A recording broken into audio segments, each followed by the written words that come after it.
Chapter 2. Justice drops down onto the plush leather sofa in Manny's basement and grabs a game controller from the giant ottoman in front of him. "You good, dog?" Manny says, furiously pressing buttons on his vibrating controller, as the sound of machine gun fire fills the room in surround sound. It pushes into Justice's ears and bounces around in his head. He can feel it pulsating in his chest. Bang, bang, bang, bang, bang, bang, bang, bang, bang, bang, bang, bang. He gulps. "Yeah, I'm good." "So you playing or what?" Manny's avatar switches weapons in quick succession, tossing everything he's got at the enemy troops. Grenade. Boom. Glock 26. Pop, pop, pop. Flamethrower. Whoosh. Bazooka. Thwomp. Boom.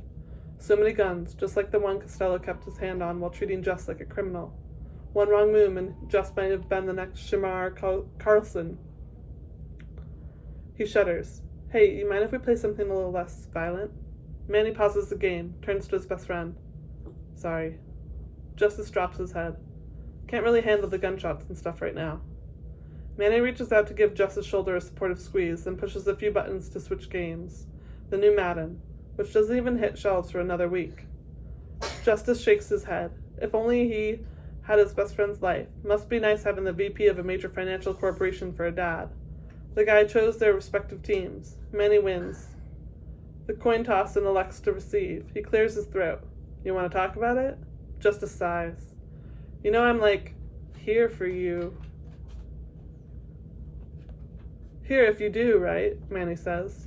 "Yeah, I know, Manny. I appreciate it. It's just not real sure what to say." Manny nods, puts a spin move on Justice's defense lineman, and gets the first down. "Wrist feeling any better?" Justice fights the urge to look at his arms. It's hard to see the bruises because his skin is such a deep brown, but even after a week, they're still there. Sometimes he thinks they'll never fade. "Yeah, they're all right. Mel gave me this weird ointment from Norway. Smells like Altoid-covered feet, but it's doing the trick." Manny's quarterback throws a deep pass, but it's short. Justice's free safety intercepts. "We got back together last night." Manny presses pause, turns to his boy. "Dog, you're not serious right now." Justice reaches over and hits the triangle button on Manny's controller. Justice QB tosses the ball to his running back, who's unguarded since Manny's stare is burning a hole in the side of Justice's face. The virtual player runs it for the easy touchdown. The kick is good. Manny pauses again. "Just, let it go, man." "Let it go? That hoe is the reason you sat in handcuffs for 3 hours. You want me to let it go?" "Stop calling my girl a hoe, Manny." "Bro, you caught this girl wrist deep in another dude's pants. Hello?" "It's different this time." Justice starts the game again.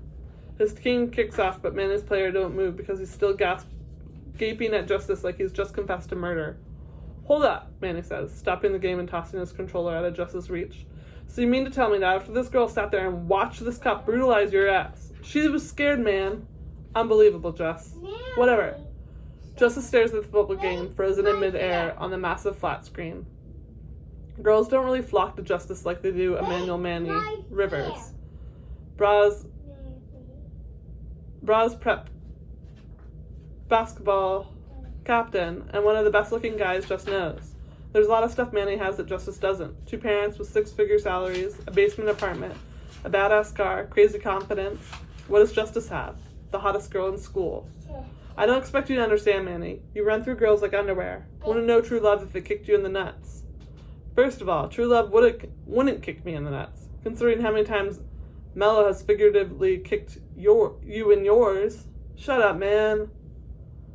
Manny shakes his head. "I hate to break it to you, homie, but you and Mello's relationship puts the ick in toxic." "That's some girly shit if you just said, dog." "You know my mom's a psychologist," Manny says. "You got codependency syndrome or something. You should really take a look at that." "Thanks, Dr. Phil. I'm serious, Jess. I can't even look at you right now. This thing you're doing, this always running back to Mello thing, it's a sickness, my friend." "Shut up and play the damn game, man." Just then Manny's mom appears in the foot of the stairs. "Hi, Dr. Rivers," Justice says, rising to give her a hug. "Hey, baby, you doing all right?" "Yes, ma'am. You sleeping over? Dinner'll be ready in a few. Chicken katakori." She winks. "Aw, you know that's my favorite," Just says. "Dang, Ma, how come you don't never make me my favorite?" "Don't ever, Emmanuel, and hush." Don't be mad because your mom likes me more than you, Manny. Shut up, fool. Dr. Rivers' cell phone rings. This is Tiffany Rivers, she says when she answers, still smiling at the boys. Doesn't last long. Whoever's on the other end of the phone is obvious. It's obvious from her expression they're not bearing good news. She hangs up and puts her hand over her heart.